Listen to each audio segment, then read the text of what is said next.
Claims of reincarnation have been the focus of charlatans and the faithful alike, a testament to the inherent mortality of all human beings, if nothing else. And though most such claims are hard-pressed to overcome healthy skepticism, a few manage to be universally intriguing, if not plausible. Dorothy Louise Eady was born on January 16, 1904, the only child of Father Reuben Eady and Mother Caroline. Her father's meager income as a tailor notwithstanding, her parents endeavored to give her the best academic and religious instruction possible.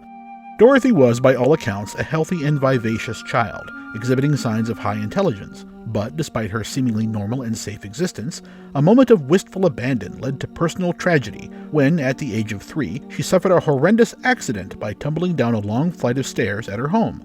The family doctor was called, and, after a quick examination, pronounced Dorothy dead. But as the doctor learned an hour later when he returned from his office with a prepared death certificate, the pronouncement had been somewhat hasty, as Dorothy was once again alive and well, playing about the house as energetically as ever. Over the next few weeks, the accident faded from memory, and though grateful for the received miracle, the Eadys resumed a more or less normal life. The first indication something was not quite right came when Dorothy was expelled from her Sunday school class for speaking highly of the distinctly non-Christian religion of ancient Egypt, even comparing aspects of it to the Catholic Mass. Strange happenings continued when, in 1908, the Eadys took a family outing to the British Museum in London. Perusing the abundance of artifacts and fossils, they finally arrived at the popular New Kingdom Egyptian exhibit. Dorothy ran between the various displays with frenetic enthusiasm, even going so far as to kiss the feet of many of the statues. After this went on for about an hour, her mother tried to get her to leave, at which point Dorothy reportedly growled, "Leave me here, these are my people." Within days, Dorothy began to have a recurring dream of a large building with rows of stone columns and gardens dense with fruiting trees and fragrant flowers. She also began to suffer some form of depression, unusual in itself for a young child, often displaying wild swings in mood, even erupting into tears for no apparent reason, as well as suffering bouts of sleepwalking. She repeatedly told her parents she wanted to go home, unable to define just where that home was. A few months after the museum incident, and wishing to encourage what he saw as a budding, though decidedly unorthodox, appetite for archaeology, Dorothy's father brought home a children's encyclopedia that contained copious amounts of photographs and drawings of ancient Egypt. Dorothy took particular interest in a photograph of the famous trilingual Rosetta Stone, poring over the image for hours with a magnifying glass. When asked by her mother about her dogged fascination, Dorothy claimed she actually knew one of the languages depicted and had simply forgotten it. Later, when thumbing through a magazine, Dorothy came across a photograph of crumbling desert ruins, captioned "The Temple of Seti I at Abydos." Transfixed, Dorothy told her parents the Abydos temple was in fact her long-sought home, though she was somewhat puzzled as to why the temple was broken and deserted, and wondered about the absence of the trees and gardens that filled her dreams. Her parents were baffled as to why their daughter would insist on something so outlandish. How could Dorothy know anything about a structure built thousands of years ago in a foreign land halfway around the world? The dreams continued, more vivid with each passing year, and Dorothy took every opportunity to revisit the British Museum exhibits. She became such a fixture that Sir Ernest Wallace Budge, keeper of Egyptian antiquities at the museum and a well-known figure in the field, mentored Dorothy, instructing her in hieroglyphics after school. For a time, it seemed as though Dorothy had finally found her niche, but things would only get stranger as Dorothy's reality became uniquely her own.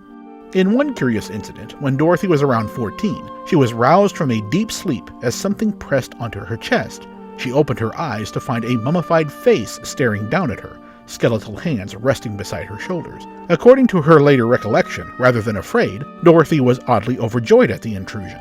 Quote, "It was the feeling of something you have waited for that has come at last." Unquote. The strange figure then supposedly tore open her nightdress from neck to rim, a perhaps neither unexpected nor unwanted coda for a pharaonic-obsessed teenager. Because of, or despite the bizarre visions, Dorothy began studying Egyptology with a fervor bordering on the manic, her behavior even earning her a short stint in a sanatorium on more than one occasion. After a time, Dorothy moved with her family to Plymouth and supplemented her single-minded education with lessons in drawing and a short-lived attendance in a local group interested in spiritualism and reincarnation. The latter left her cold after one fellow attendee suggested Dorothy might have been Joan of Arc in a past life, a notion she thought horrifyingly ludicrous. When she was 27, Dorothy gained employment as a cartoonist and columnist with a pro-Egyptian magazine based in London. During a work-related excursion to the House of Commons, she met an affluent Egyptian man by the name of Imam Abdel Magid, and soon embarked on what would eventually become an engagement of marriage. Finally, in 1933, without the blessing of her parents, Dorothy and her husband-to-be sailed off to Egypt.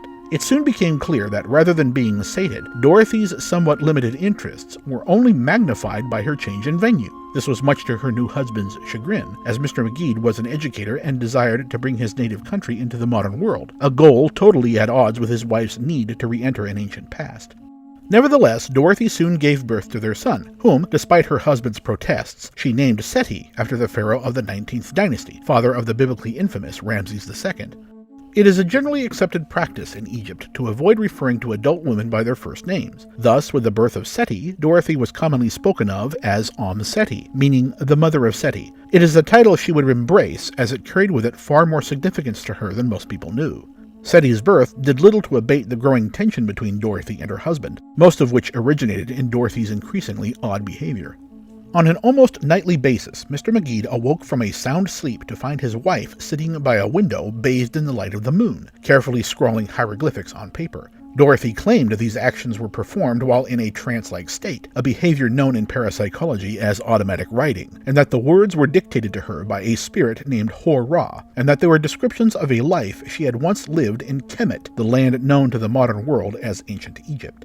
After about a year, Dorothy had amassed just under 70 pages of the ethereal dictations. Understandably curious, her husband prodded her repeatedly to decipher their meaning, but Dorothy refused, feeling the information would put unnecessary strain on their already strained marriage. Though the communications with Hor-Ra for the most part ceased, Dorothy continued to somnambulate and experience recurring dreams, as well as ghostly visitations, now by a handsome man in regalia, rather than by the mummy seen in her youth. In one rather notable skin-crawling incident, Mr. MacLeod's father, who knew nothing of his daughter-in-law's eccentricities before visiting for several days, ran terrified from the house one night, screaming he had witnessed a pharaoh sitting on Omm Seti's bed.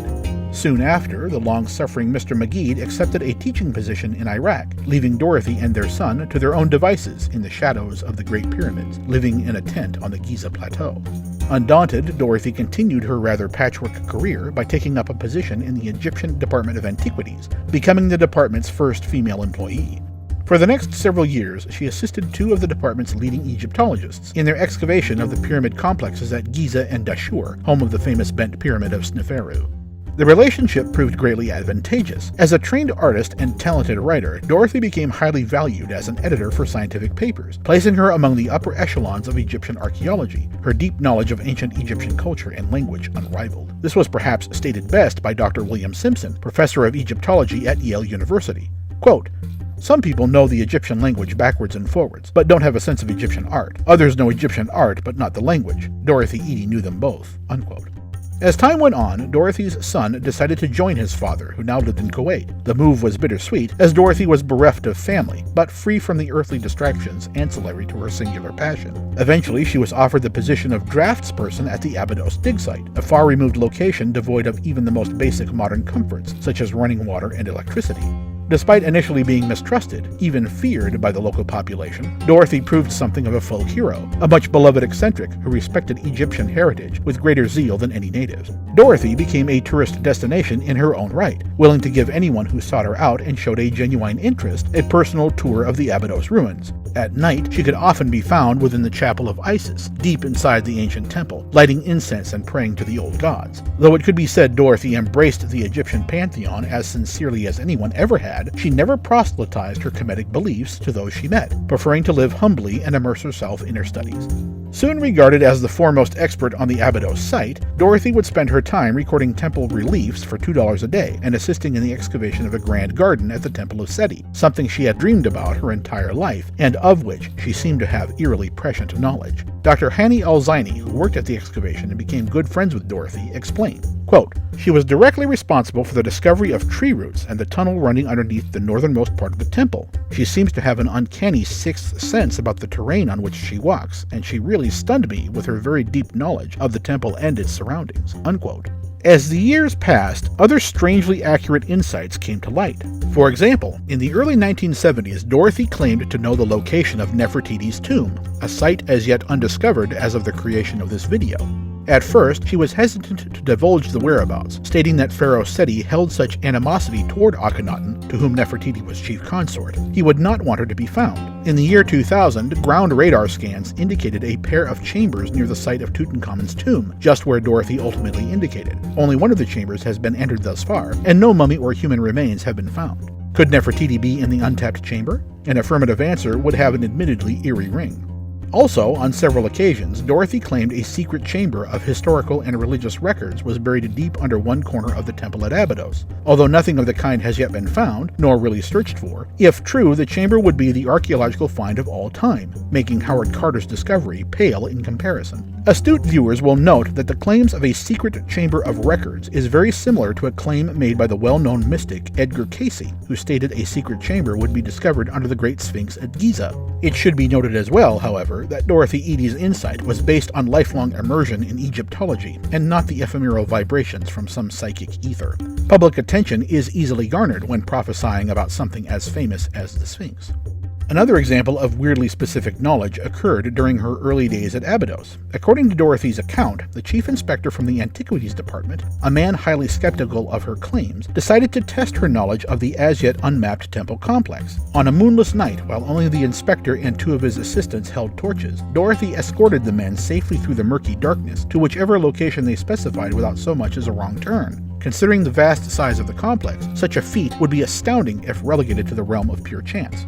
And what of the dictations of the spirit Hor-Ra? Though she refused to explain their meaning to her husband, an understandable decision considering the contents, she later revealed the details to Dr. Ziny. According to Hor-Ra, Dorothy was once a young Egyptian girl named Ben-Treshet, the word meaning harp of joy. Her father, a soldier in the pharaoh's army, and her mother a vegetable vendor, she was sent to the temple at Qom el-Sultan, a place just to the north of Abydos, to embark on the life of a priestess of Isis. At the age of 12, she was given the choice by the high priest, a man named Antef, to either leave the clergy and marry, or stay and become a consecrated virgin. Ben-Treshet decided to stay and was given a home at the Temple of Seti, undergoing 2 years of rigorous training to partake in the many rituals held there, particularly that of the Osiris Passion, something for which only a consecrated virgin of Isis could perform.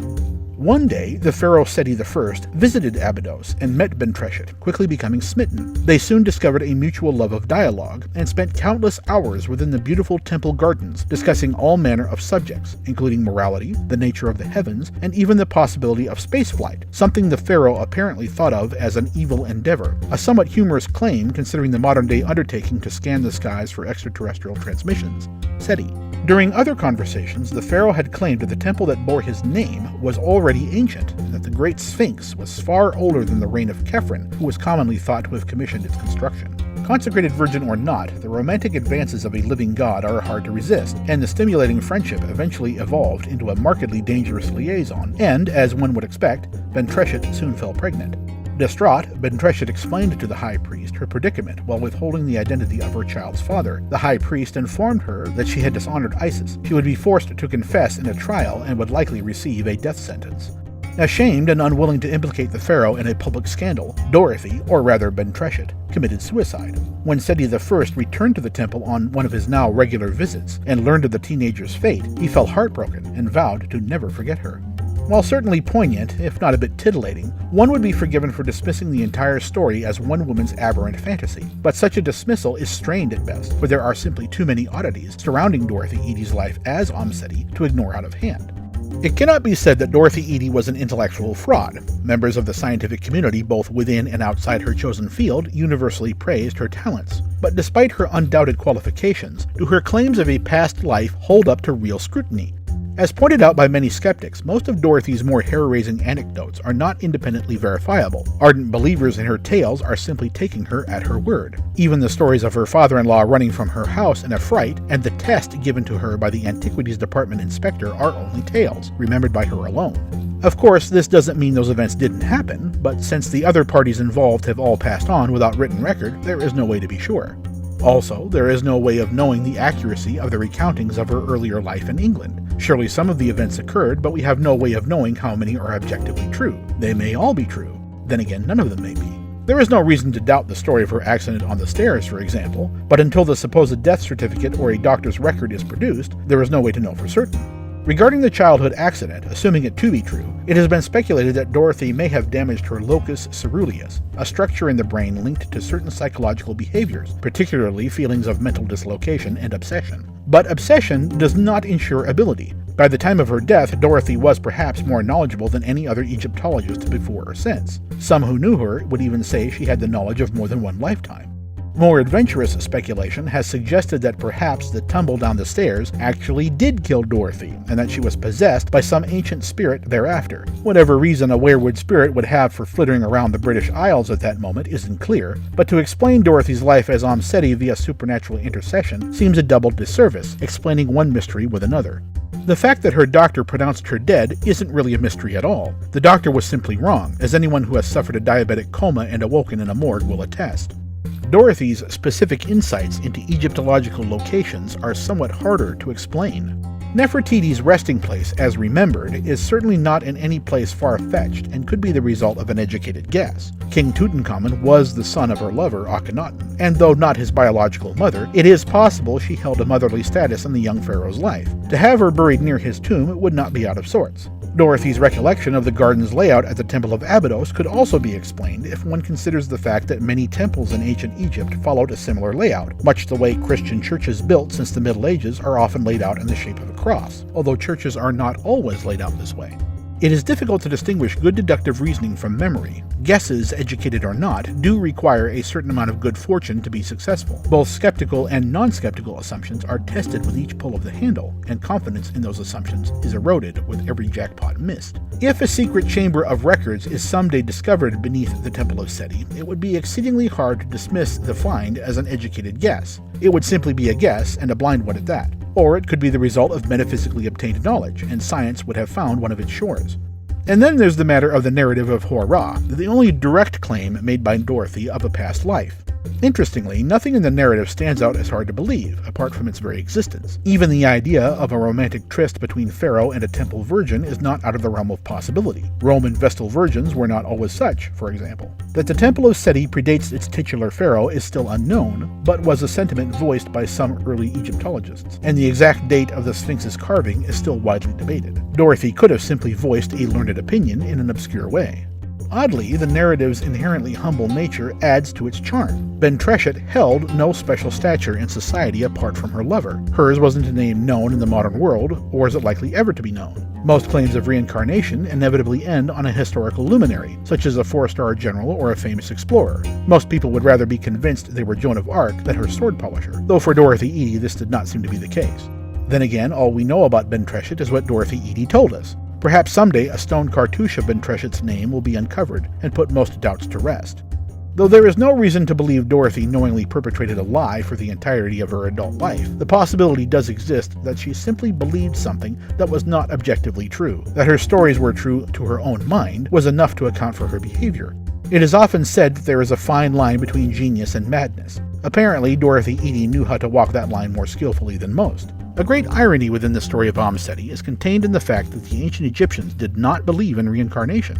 Perhaps Dorothy Eady was a savant, a singularly brilliant woman who simply let a childhood fantasy dominate her life. Or perhaps Dorothy Eady represented a one-off occurrence, a chance given to a good soul to cleanse an offense against Isis committed thousands of years ago, and reconnect with a love that survived even death.